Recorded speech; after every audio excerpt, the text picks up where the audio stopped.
సరే, ఆదివారం వచ్చింది.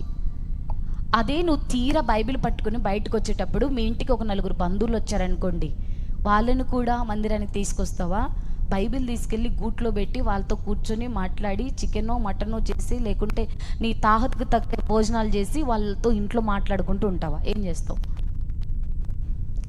రెండోదే ఎంచుకుంటాం. రాక మా ఇంటికి చెప్పండి.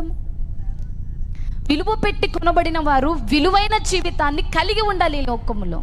నీ క్రియల ద్వారా, నీ మాట ద్వారా, నీ ప్రవర్తన ద్వారా, నీ ఆలోచన ద్వారా, నీ నడవడి ద్వారా, నువ్వు చేసే పనులను బట్టి దేవుని నామానికి మహిమ కలగాలి. అందుకే ప్రభువారు అన్నారు, నిన్ను బట్టియే కదా నా నామము అన్యజనుల మధ్య దూషించబడుతుంది. నిన్ను బట్టి అంటే నీ క్రియలను బట్టి, నీ పనులను బట్టి, నువ్వు చేసేటువంటి ఆ పనులను బట్టి, నువ్వు మాట్లాడే మాట తీరును బట్టి, నువ్వు చేసే